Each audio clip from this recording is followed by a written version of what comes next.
Northern Italians didn't even think that Southern Italians were Italians. The Germans hated everybody, and everybody hated their ass right back, right? There was no team called white, no race called white, but all of a sudden, in the middle of the 1600s, there was. Why? Why was it suddenly necessary to create this thing called the white race? Well, because rich people can count, that's why.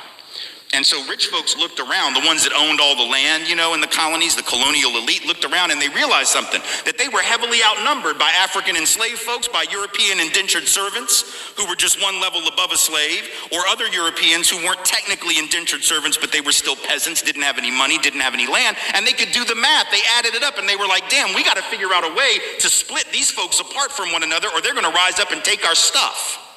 Right? Because after a while, these black folks who were enslaved Africans and these quote unquote white folks who were poor Europeans are going to figure out they're all getting played by these rich people. Right? So ultimately, the rich figure out they got to come up with some way to get somebody in that group on their team. The easiest thing is to get the poor Europeans. Right? Because at least they look like you. They sort of share some of the customs and the culture. So they all of a sudden create this thing called whiteness and they say, now you're part of the club. Now we're going to let you testify in court, enter into contracts, vote, at least if you're a man, own a little bit of land, at least if you're a man, right? And we're going to get rid of indentured servitude, no more of that, because you're too good for that. And we're going to take the white men, now called white men, and put them on the slave patrol to keep black people in line. Give them a horse and a gun and a badge and make them feel big and powerful, right? They're still poor. They still don't have anything. They didn't pay the slave patrol well. Right? Just exploited them, used them as a buffer between the elite and the other poor folks, particularly poor folks of color. And pretty soon the rebellions that occasionally happened where black and white got together to overthrow the elite, those stopped because the divide and conquer had begun to work, right? You could turn people against each other by telling those poor white folks, they got to keep these black people in line. And so that divide and conquer gets initiated in the colonies, rich white men telling not rich white people that their enemies are black and brown. Fast forward to the Civil War era.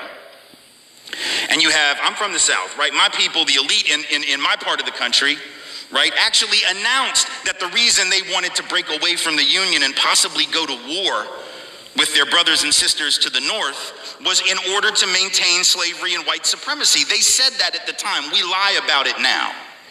And we say it had nothing to do with that. But of course, at the time, they didn't have any shame about it, so they just said it openly. Right? The vice president of the Confederacy, Alexander Stephens, said that the cornerstone of the new government was the great truth that the Negro was not the equal of the white man. So that's the reason the Confederacy was formed and existed. But here's the trick. If I'm rich and I want to go to war to protect my ownership in other human beings, my property, but you're poor and you don't own any enslaved people, why the hell would you go fight to protect my stuff? Because I'm a rich person. I'm not going to fight. Rich people don't go to war. Right? Rich people get poor people to go to war for them, whether it's in 1860 or whether it's during the 1960s or whether it's today, right?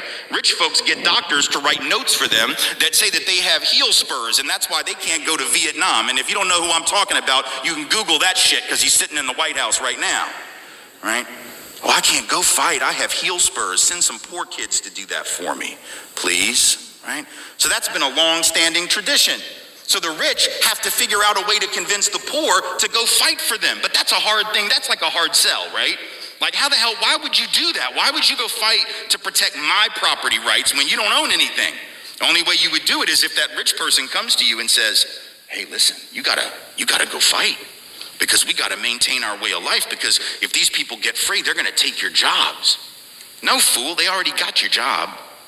That's how it works, right? Because if I'm white and I got to charge you $1 a day to work on the farm, but you can get a black person to do it for nothing because you own them, guess who got the job? Free got the job, right?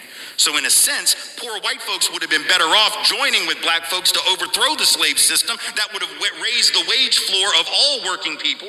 But they got tricked by rich white men telling them that their enemies were black and brown. Fast forward to the 1930s.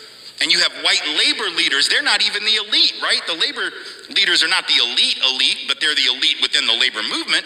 And even they had fallen for it at this point. So they didn't want to integrate their unions. And they would say things like, well, we can't have black people and Mexicans and Chinese folks in our unions because if we do that, it's going to reduce the professionalism of our craft. We have to maintain the integrity of our profession. No, fool, you need more people in the damn union is what you need. And if you don't let those folks in, guess what happens? When you go out on strike, who is the boss going to use to replace you? They're going to replace you with the very same black and brown folks that you didn't want to work next to, right? And so at the end of and then you're going to blame them for taking your job rather than the white rich dude for giving it to them, right? Divide and conquer, telling not rich white folks that their enemies are black and brown. And now we fast forward to the president. We got the president of the United States becoming president on the basis of that same rhetoric, telling not rich white folks that the reason they don't have a job is because Mexicans took them. The whole history of America is the history of rich white men telling not rich white people that their enemies are black and brown. It starts in the colonies of what would become the United States. Let's remember, during the colonial period, mid-1600s, there was no such thing as white people. I know some people who are now called white find that shocking, right?